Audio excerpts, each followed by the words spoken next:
Bien, amigos, continuamos aquí con más información en TV Perú Noticias. Vamos a hablar un poco sobre lo que sucede en Colombia, realmente una crisis en donde, para contextualizar un poco, el Congreso colombiano tiene a 10 legisladores que pertenecían a la FARC y un grupo de ellos han nuevamente retomado las armas, entre ellos Iván Márquez y Jesús Santrich, que han retornado nuevamente, según un video que ya se ha propalado por varios medios, nuevamente a las insurgencias.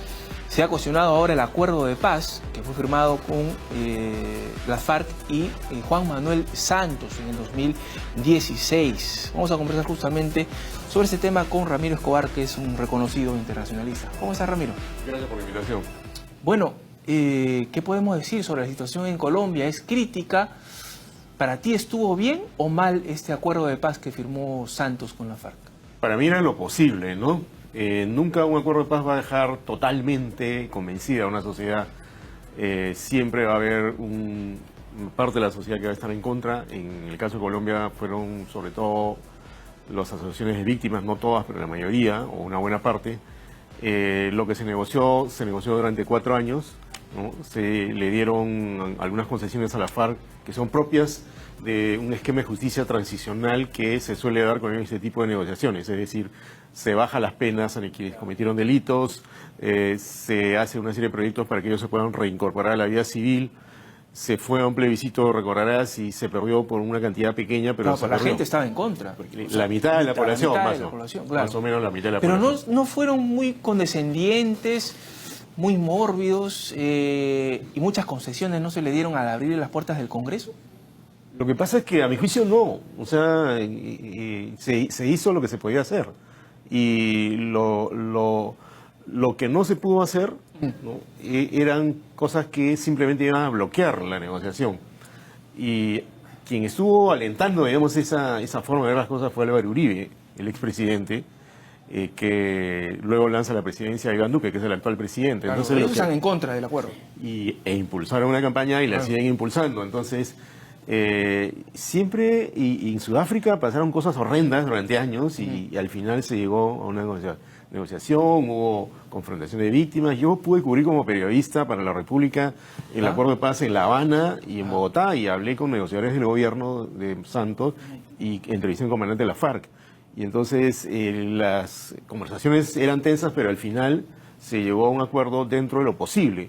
En el esquema de quienes están de acuerdo totalmente, incluso el acuerdo pudo haber dado más concesiones.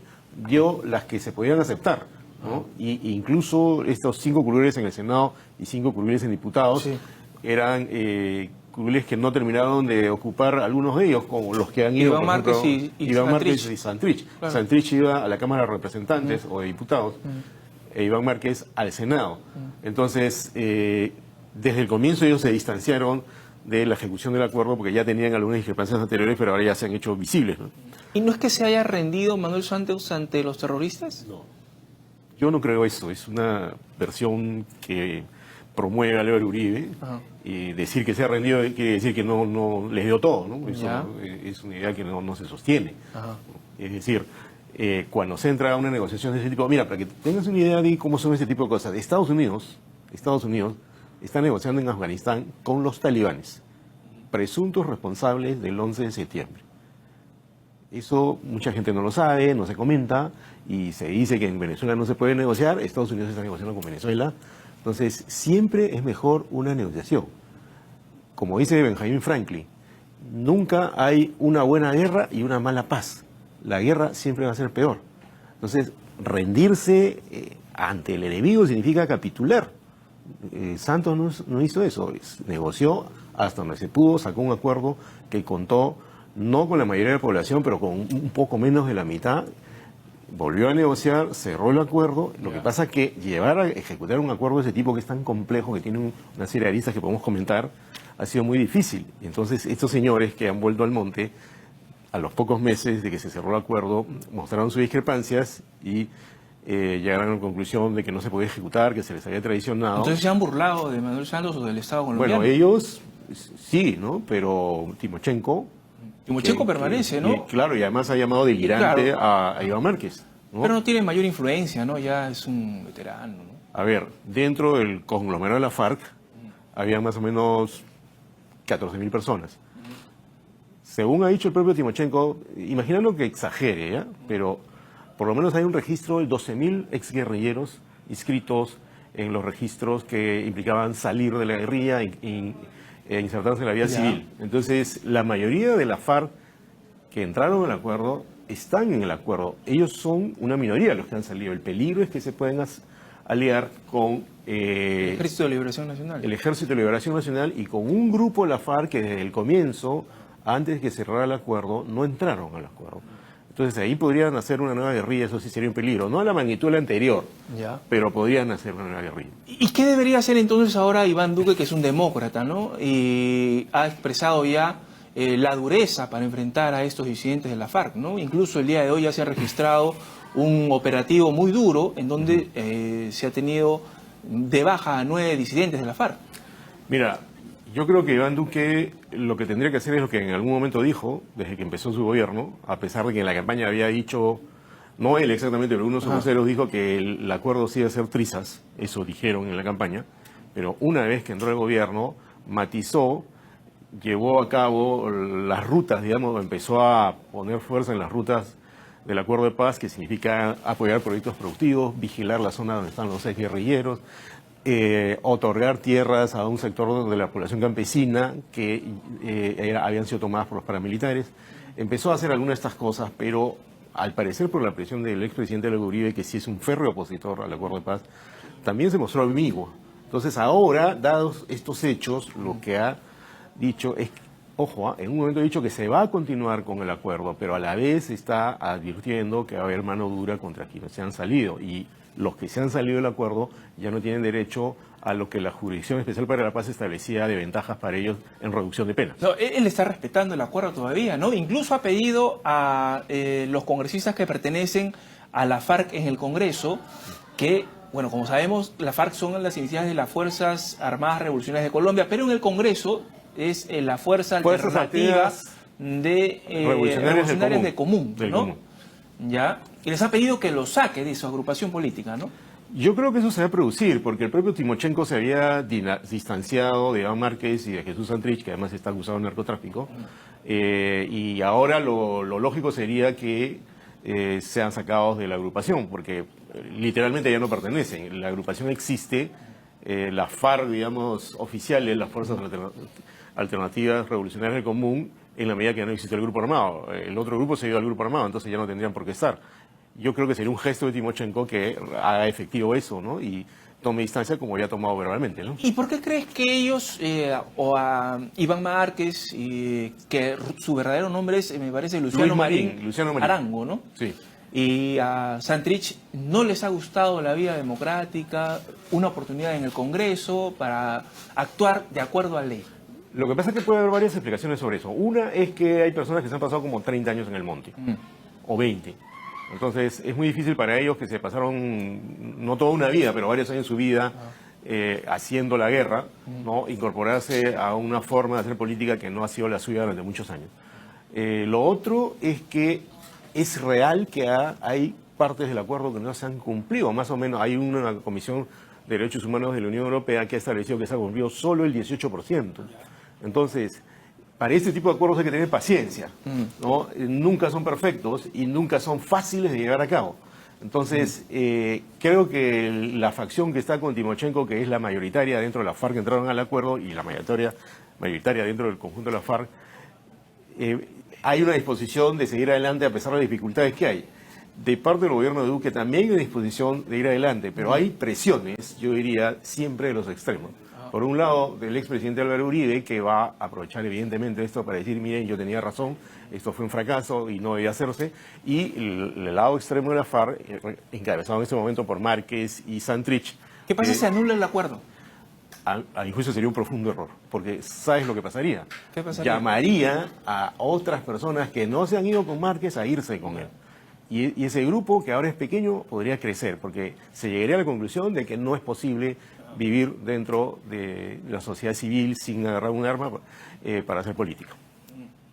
Ahora, ¿debería pedir Colombia ayuda a los Estados Unidos para poder combatir a estos disidentes? Bueno, Estados Unidos estaba apoyando a Colombia desde hace mucho tiempo, ¿no? Había el Plan Colombia y siempre hay apoyo militar, pero me parece que es un asunto que es mejor que Colombia lo resuelva por cuenta propia desde el punto de vista militar, dirigido a estos grupos que se han salido del acuerdo y que probablemente formen una alianza, pero también desde el punto de vista político y social, que es lo más importante. Yo recuerdo que cuando cubrí el proceso de paz, los negociadores me decían, esto no es un problema solo del Estado, es de la sociedad colombiana.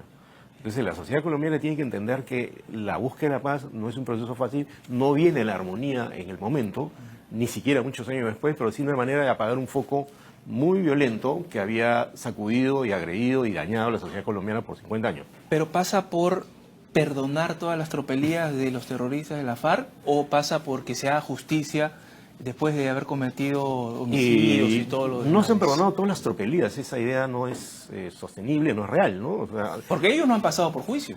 A ver, hay un jurado especial creado como parte del acuerdo. No es que no pasen por juicio, sino que se les rebaja las penas. O sea, no tiene las mismas penas que si estuvieran en la justicia común. Este jurado especial establecía penas para los que habían cometido crímenes, pero no las penas habituales que tendrían si es que no hubieran entrado al acuerdo de paz. Entonces, ahora Iván Márquez, Santrich y los que se han ido ya no tienen derecho a eso. Si son apresados, van a tener que ir a la justicia común y van a merecer una sanción severa como corresponde. ¿Y tú crees, como lo ha dicho Iván Duque, que el chavismo está protegiendo a estas personas, a estos disidentes que han salido en los videos?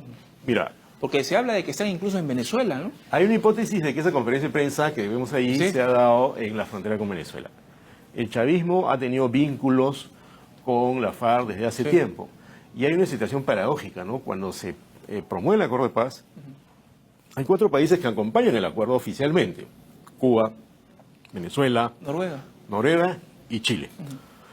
Entonces, en ese momento, Santos buscaba un arco de países con posiciones políticas e ideológicas distintas para poder llegar a un acuerdo que sabía que iba a ser complejo. Cuba y Venezuela, como es obvio, querían aparecer como países que promueven un acuerdo de paz, lo que también iba a llevar a que mejoren su imagen internacional.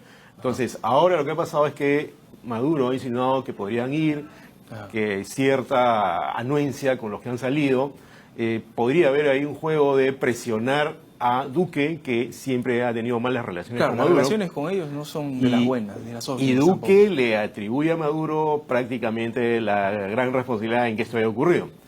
Me parece que... agudiza más las relaciones entonces esto, ¿no? Exactamente, a mí me parece un error de parte de ambos países, desde el Estado, tratar de echarse la culpa sobre un asunto que requiere una fina negociación política, me refiero al acuerdo de paz en curso todavía, para llegar a buen puerto o por lo menos tener logros importantes, ¿no? Yo creo que lo que tendría que hacer Duque es apoyar el acuerdo de paz, fortalecer el Estado para que se logre mantener de este lado a Timochenko y el resto de la FARC que sí están dentro del acuerdo y no sacudirlo, porque eso podría persuadir a otros guerrilleros a que se vayan con Márquez. Ajá.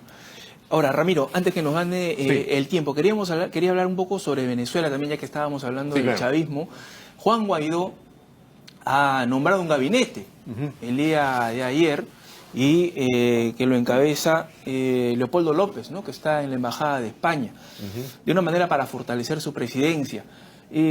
¿Cómo ves tú el panorama? ¿Se necesita de este tipo de decisiones, de más diálogo? ¿Cuál es la solución para Venezuela? La solución para Venezuela es una pregunta muy compleja, ¿no? Hace años que se está buscando, porque hay el Grupo de Lima, hay conversaciones con los presidentes, pero no vemos resultados, siguen siendo los mismos. A ver, lo que pasa es que no creo que va a haber la solución, ¿no? Es muy difícil decir cuál va a ser exactamente la ruta que va a quedar con el problema. El problema no va a quedar rápido, pero lo que se ha visto es que ya Guaidó lleva cerca de un año, ¿no? Haciendo lo mismo. Siendo el presidente interino y no logra provocar una desestabilización final de Maduro. A mí me parece que eso responde a algo de geopolítica que es muy complejo, o sea, Rusia y China apoyando todavía a Maduro, pero ya con reservas, ¿no? Estados Unidos apoyando a la oposición, el Grupo de Lima presionando diplomáticamente a Maduro, y a la vez diciendo nosotros no estamos con una intervención militar, ¿no? Incluso llamando a Cuba en algún momento que colabore. Entonces es un rompecabezas muy complejo, pero lo último que se ha sabido es que hay conversaciones entre, volviendo a lo que conversábamos en su momento, entre Estados Unidos y el madurismo. Se habla de Diosdado Cabello, de Diosdado Cabello, segundo incluso. del chavismo. Entonces vuelvo a lo que te decía hace un rato. Estados Unidos está conversando hasta con los talibanes. Ajá. La política, Omar, es negociación. La diplomacia es negociación. Las armas son el último capítulo de una ruta cuando ya no se puede evitar de ninguna manera. ¿Será por eso que Guaidó no va de frente a buscar a Donald Trump? Creo que, como yo he dicho más de una vez, ¿no?